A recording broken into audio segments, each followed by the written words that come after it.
सलाम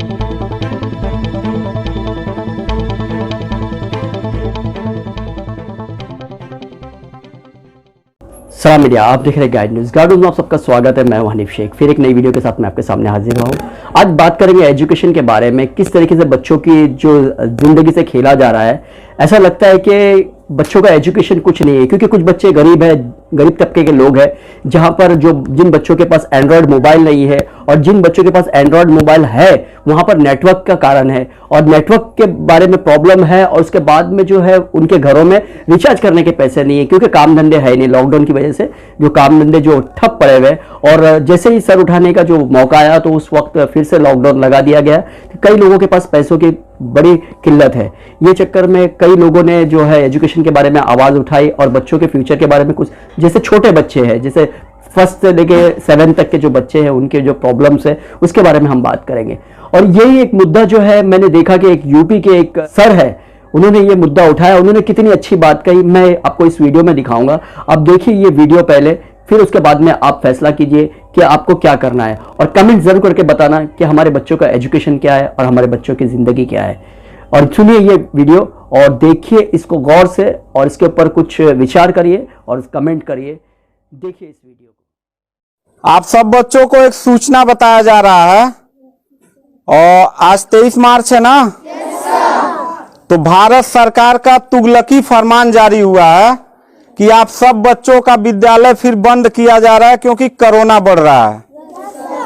शांत रहिए कि आपका विद्यालय आज से 31 मार्च तक विद्यालय बंद रहेगा, ठीक है। और आप सब लोगों को बताना चाहेंगे कि यही काम पिछले साल भी हुआ था कि 1 हफ्ते के लिए लॉकडाउन किया जाएगा, जब आपका एनुअल एग्जाम चल रहा था, और तब से लेके पूरा साल जो था वो विद्यालय बंद हो गया, जिससे आपकी पढ़ाई बहुत ज्यादा नुकसान हुआ। और इस साल जब विद्यालय खुला, आपने किताब कॉपी अपना सारा व्यवस्था कर लिया, तब हमारे तुगलकी फरमान जो हमारे सरकार हैं वो अब आदेश कर दिए कि अब फिर जो है कि ये विद्यालय फिर बंद होगा। माननीय योगी आदित्यनाथ महाराज जी, मैं आपसे पूछना चाहता हूं कि आप बच्चों के भविष्य के साथ, और जो प्राइवेट अध्यापक विद्यालय में पढ़ा के अपनी रोजी रोटी कमा खा रहे हैं, उनके पेट पे लात क्यों मार रहे हैं? इन बच्चों के भविष्य के साथ खिलवाड़ क्यों कर रहे हैं? ठीक है, कोरोना अगर बढ़ रहा है, विद्यालय बंद था, पूरे साल में किसी एक अध्यापक ने, किसी एक प्रबंधक ने कभी भी विद्यालय खोलने के लिए कोई धरना प्रदर्शन नहीं किया, और हम लोगों ने पूरा सपोर्ट किया। लेकिन बीच में अगर कोरोना फैल रहा है, तो मैं आपसे पूछना चाहूंगा कि जब गोरखपुर महोत्सव आप करा रहे थे, तब कोरोना फैल नहीं रहा था।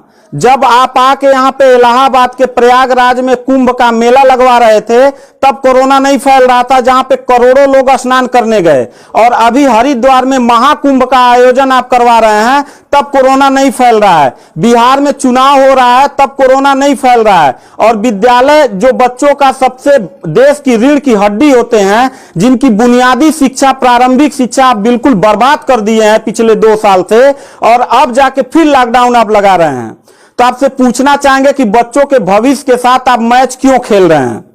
ये जितने भी बच्चे हैं, अगर 1 मार्च आप 1 अप्रैल बोले हैं, 1 अप्रैल तक अगर विद्यालय नहीं खुला, तो इन सारे बच्चों को लेके मैं रोड पे बैठ जाऊंगा। ये मैं आपको खुला चैलेंज कर रहा हूं, क्योंकि बात सिर्फ मेरे तक का नहीं है, इन सारे बच्चों का भविष्य है, और इन सारे बच्चों का भविष्य आप लोग अंधकार में डाल रहे हैं। आप लोग खुद नहीं चाहते हैं कि देश का बच्चा पढ़े, पढ़ के कुछ लायक बने।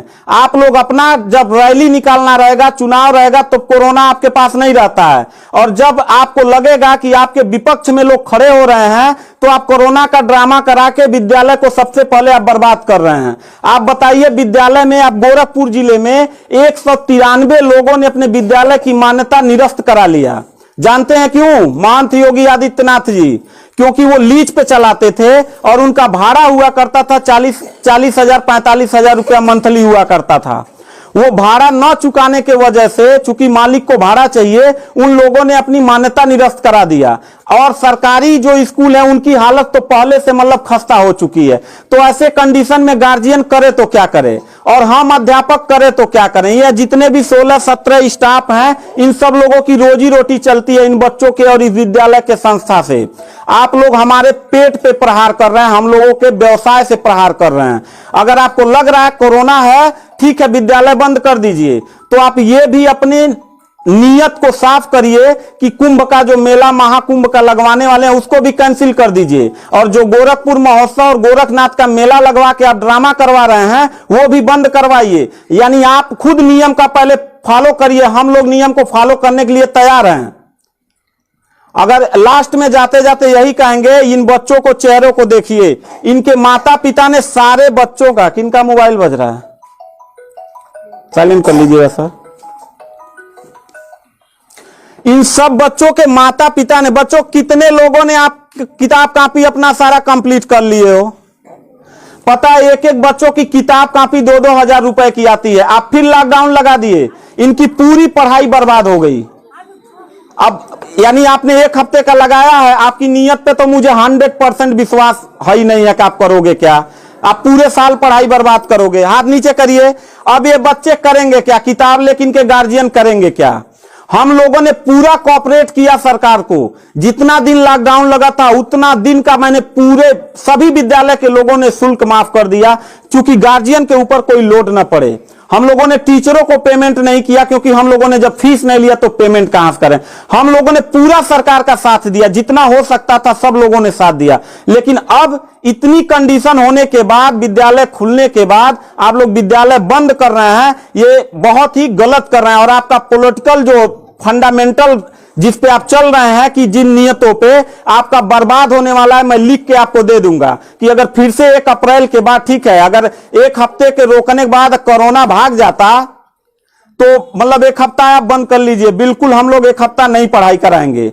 लेकिन अगर फिर साल भर का ड्रामा आपने किया तो निश्चित तौर पे याद रखिएगा कि तानाशाही उतना ही अच्छा लगता है जितना तानाशाह के अंत होने का समय ज्यादा दूर हो, और आपका समय बिल्कुल नजदीक आ गया है।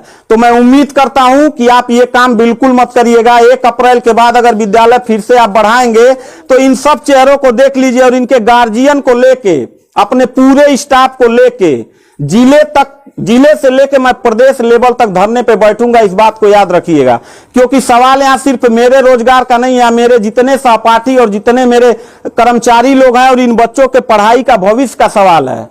तो मैं इन बच्चों को लेकर धरने पे बैठ जाऊंगा, और जरूरत पड़ा तो असंवैधानिक भी हो जाऊंगा। इसी के साथ मैं सरकार से रिक्वेस्ट करूंगा कि अगर 1 हफ्ता में बंद करने से कोरोना भाग जाता है तो हम सब लोग आपके साथ हैं। अगर नहीं भागता है तो 1 अप्रैल से छोड़ दीजिए। हम लोगों को कोरोना होगा, मरेंगे, क्या करेंगे वो हम लोगों की रिस्पांसिबिलिटी है। आपको इतना चिंता करने की जरूरत नहीं है, क्योंकि कोरोना में लॉकडाउन लगाने के बाद खाना हम ही लोग पहुंचाएंगे, लोगों के आने जाने की व्यवस्था हम ही लोग करेंगे, उनके दवा दारू की व्यवस्था हम ही लोग करेंगे। आप सिर्फ ड्रामा करेंगे, सिर्फ थरिया पिटवाएंगे और मोमबत्ती जलवाएंगे, इससे ज्यादा तो आपकी कुछ औकात है ही नहीं है। तो मैं उम्मीद करता हूं कि 1 अप्रैल के बाद आप विद्यालय खोल दीजिएगा। इन बच्चों के भविष्य के साथ आप लोग खिलवाड़ मत करिएगा।